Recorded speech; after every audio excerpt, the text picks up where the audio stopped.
নবী জিজ্ঞাসা করেন মরণকে কত কাছে মনে করেন? একজন সাহাবী বলেন, ইয়া রাসূলুল্লাহ, আমি ফজরের নামাজ পড়িয়া ভয় পাই জোহরের নামাজ আদায় করতে পারবো কিনা, এর মাঝে আজরাইল চলে আসবে।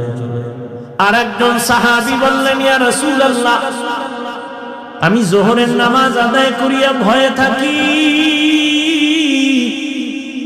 আসরের নামাজ আদায় করতে পারবো কিনা, এর মাঝে না জানি আজরাইল এসে আমার রূহটা নিয়ে যায়। আর একজন সাহাবী বলেন, ইয়া রাসূলুল্লাহ, আমি আসরের নামাজ আদায় করিয়া অপেক্ষা আর ভয় মাগরিবের নামাজ আদায় করতে পারি কিনা, এর মাঝে আজরাইল চলে আসবে, এই ভয়ে থাকে। রহমতের নবী বললেন, আপনারা তো মরণকে অনেক দূরে মনে করেছেন, মরণ তো এত দূরে না, আরো কাছে। ইয়া রাসূলুল্লাহ, কেমন? কয়, আমি মনে করি নামাজ শেষ ডান দিকে যখন আমি সালামটা ফিরাই,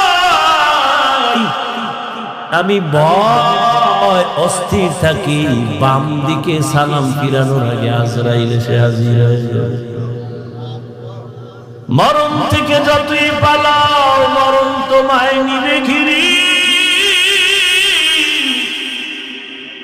যদিও সুদূর আকাশ পানে লুকাও সেথায় লাগিয়ে শিরি।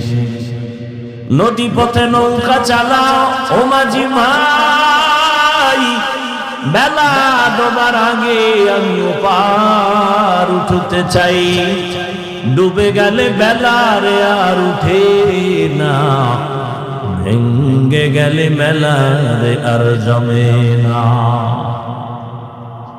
এরে আল্লাহর বান্দারা, ও আমার কলিজার যুবক, আমি তোমাদের হুজুর বানাবার জন্য আসি নাই, আমি একবারও কিন্তু বলি নাই এবং